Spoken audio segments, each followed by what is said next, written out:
Hi there, Alison here with another Cab Franc du jour. Today's wine is taking us to St-Nicolas-de-Bourgueil, and we're looking at the Domaine Frédéric Mabileau 2020 St-Nicolas-de-Bourgueil, Les Coutures. The Mabileau family name is deeply linked to the village of St-Nicolas-de-Bourgueil and viticulture, with records of Mabileau ancestors owning vineyards here as far back as 1640. The history of Domaine Frédéric Mabileau can be traced back 4 generations, with some of the domaine's oldest vines being planted by Frédéric's grandfather back in 1947. But the modern story of the estate begins in 1991 when Frédéric and his wife Nathalie began tending to 3 hectares of vines in the lieu-dit of Les Rouillères. Following the tragic passing of Frédéric in 2020, Nathalie, alongside their sons Rémi and Charlie, continue the domaine today, honoring Frédéric's passion and legacy. The domaine today is comprised of around 35 hectares of vines planted across the appellations of St-Nicolas-de-Bourgueil, Bourgueil-Anjou, and Saumur, and from this they are making an exciting range of wines, including 5 Cabernet Francs. Their vines have been farmed certified organic since 2007 and certified biodynamic since 2018. The appellation of St-Nicolas-de-Bourgueil is unique in the Loire Valley in that it is comprised of just one village or commune, that is, of course, St-Nicolas-de-Bourgueil. And this commune and appellation begins at the western border of the Bourgueil commune and appellation and stretches west about 6 kilometers. And there's about 1,100 hectares under vine across the appellation. Now, for simplicity's sake, most wine texts will lump St-Nicolas-de-Bourgueil and Bourgueil together as having the same terroir.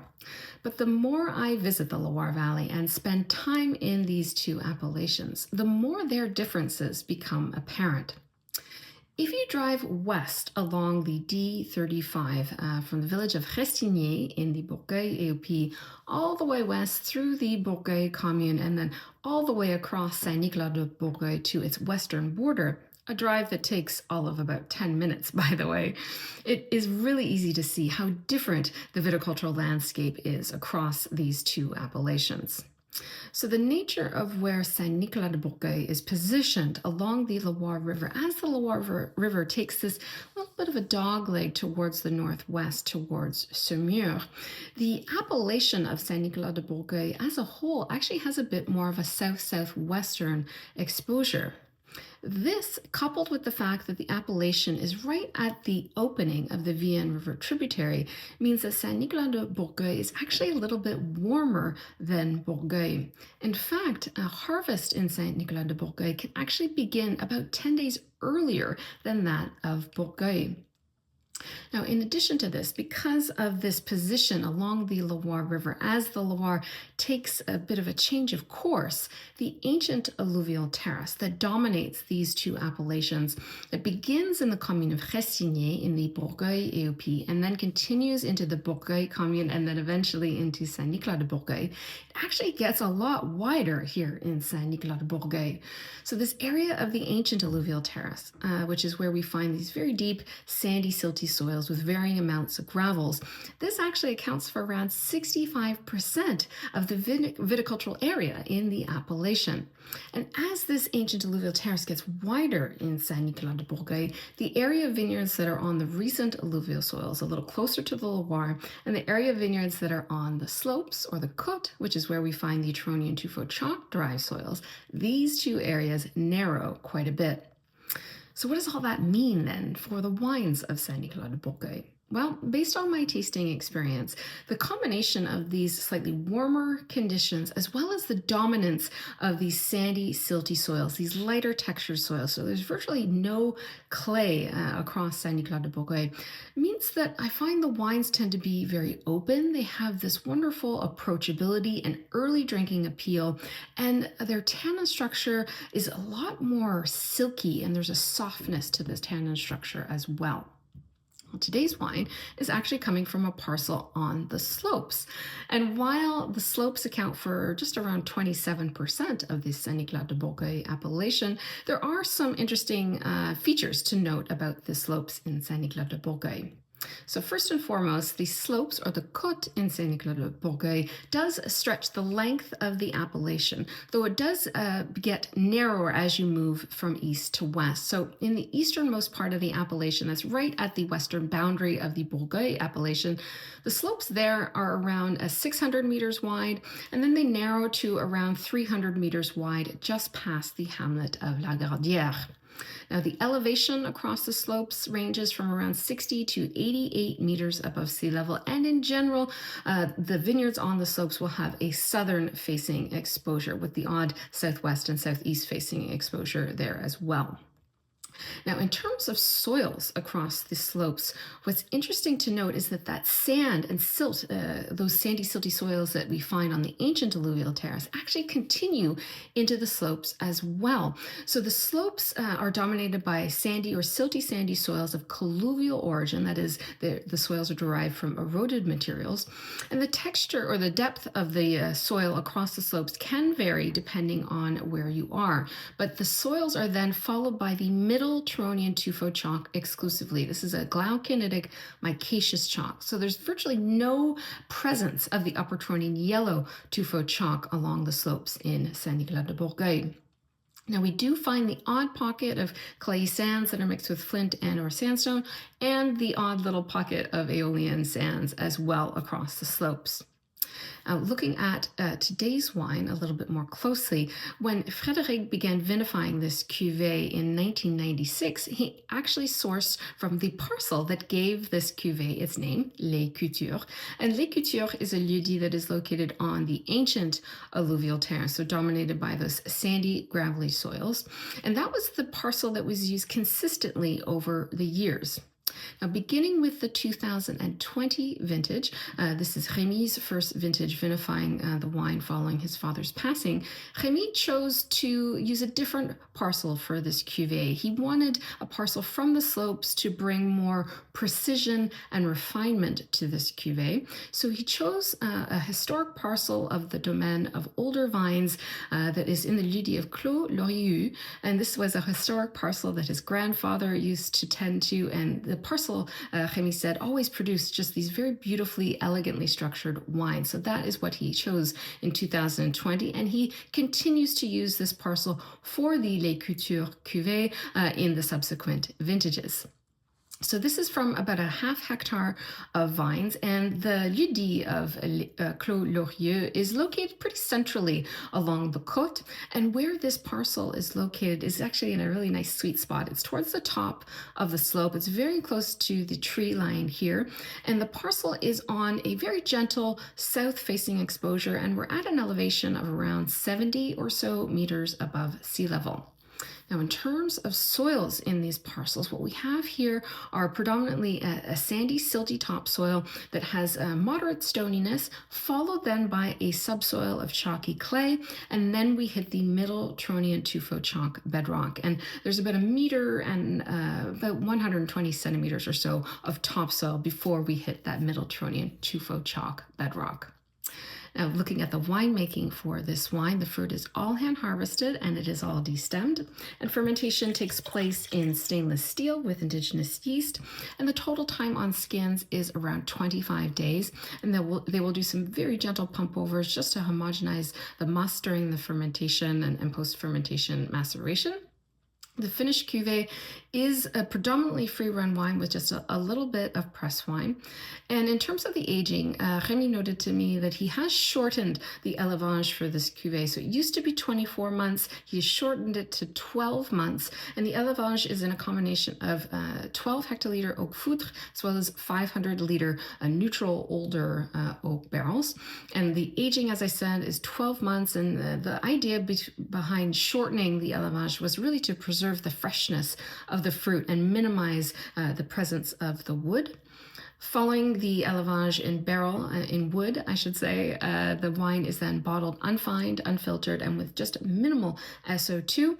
And then the bottled wine is then aged in bottle for about 12 months before it is released. So let's dive into this wine. Okay, what is immediately apparent off the top with this wine is the fragrance. So it is very open, very lifted. And there is a certain headiness to the fruit profile, which is something that I often get when I am tasting Cabernet Franc from particularly sandier soils, is this kind of heady aromatic profile. And I would say that the profile leans a little bit more on the savory side. There is a lovely fruit component, but it does have a little bit more of a savory, kind of earthy profile. And in terms of the fruits, I would say this leans a little bit more red fruit driven and getting a touch of cherry. There's a little bit of red currant. There's a touch of wild strawberry, a little bit of a wild black raspberry note as well. And then the earthy profile is really, really pretty. Very foresty in nature, actually. There's actually even a little bit of like a forest berry thing going on, but very foresty in nature in terms of the pyrazines. I'm getting a little bit of a mix of cedar leaves as well as cedar wood. Some sturdy herbs like thyme, for example. There's even a little bit of like a foresty floor or underbrush kind of thing going on. There's a lovely delicate floral profile like dried rose petals. And there's also a pepperiness to the nose, which is really, really nice. And I would say the pepperiness is kind of like a melange of various peppercorns, but it's not super pungent. It's very refined. There's a delicacy to the pepperiness on the nose. But in general, it just smells super classic, really clean, very friendly, very open. It smells great. Let's dive into the palate.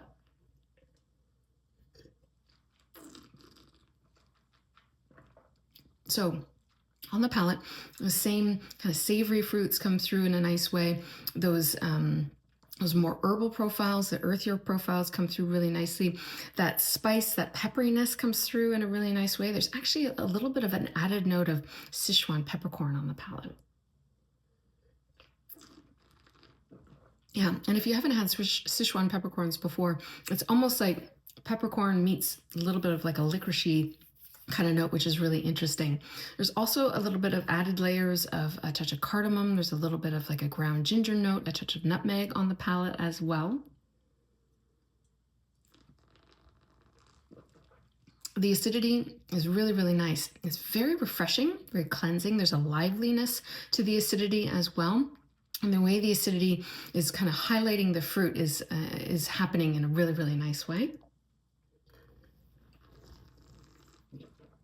Tannins are gorgeous, very silky and very uniform in texture. And the tannins finish with this wonderful, very fine, kind of slight chalkiness on the finish, which is really, really nice. There is this softness to this wine while also being structured at the same time. Like you sense that there's some depth here too, but there is this very soft, very subtle kind of structure to this wine as well. There is a textural side of this wine, which is really, really lovely.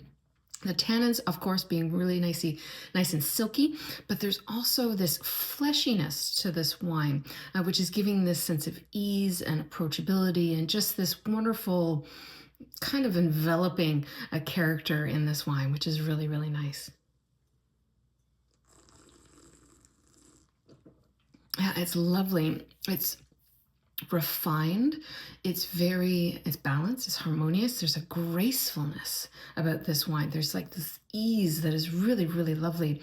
And there's also this sense of sophistication to this wine without being pretentious. So there's just this wonderful approachability, but it's really marked by refinement, by grace, by elegance. And it's really, really stunning. And there's just a lot of depth here too. And this is a cuvee that I've had the chance to taste with a little bit of age on it as well. And it ages very, very well, easily 10, 15 years plus. And now that they're sourcing from the slopes with a little bit more of that Tufo influence there, that gives this wine just a little bit more structure for the longer term as well. But it's a stunning wine, and it's such a lovely example from the slopes in St-Nicolas-de-Bourgueil. And while we don't see too many wines from that particular part of the appellation, when you do find them, they are just so lovely. And this is such a great example of St-Nicolas-de-Bourgueil from the slopes. And I've had the pleasure of tasting at the Domaine as well as with Rémi and his team at the various salons over the course of the last few years. And this producer is really emblematic of this St-Nicolas-de-Bourgueil appellation. And I think they're doing some really, really exciting things with some of their alternative kind of cuvées that they're doing with Chenin, as well as Pinot de Nice and some other varieties. But they do make a beautiful range of Cabernet Francs, and I thoroughly enjoy visiting this estate. And actually, if you are in the Loire Valley, this is a terrific estate to visit for a number of reasons. But one, first and foremost, is it is one of the caves touristiques, in that they do have regular hours for tasting. So you don't necessarily have to make an appointment to do a tasting at Domaine Frédéric Mabileau. And on top of that, they have the most excellent restaurant, the restaurant Chez Odette, which is actually, the chef is Charlie Mabileau, Rémi's brother. And I've been to this restaurant a few times now, and it is so good. I cannot stress enough how delicious the food is at Chez Odette. There's a lovely sophistication to the cuisine. They're sourcing from lots of local purveyors, but there's also an air of creativity about the food that is just, it's just super delicious. So if you have not been to Chez Odette at Domaine Frédéric Mabileau, please make this kind of one of your spots in terms of restaurants to check out if you are in the Loire Valley, in the central Loire at least. But if you've had an opportunity to taste the wines from Domaine Frédéric Mabileau, perhaps you have a favorite cuvée from the Domaine. I would love to know what your experience was, what the cuvée was, in the comments below. And of course, as always, I'll be back again soon with another wine. Cheers.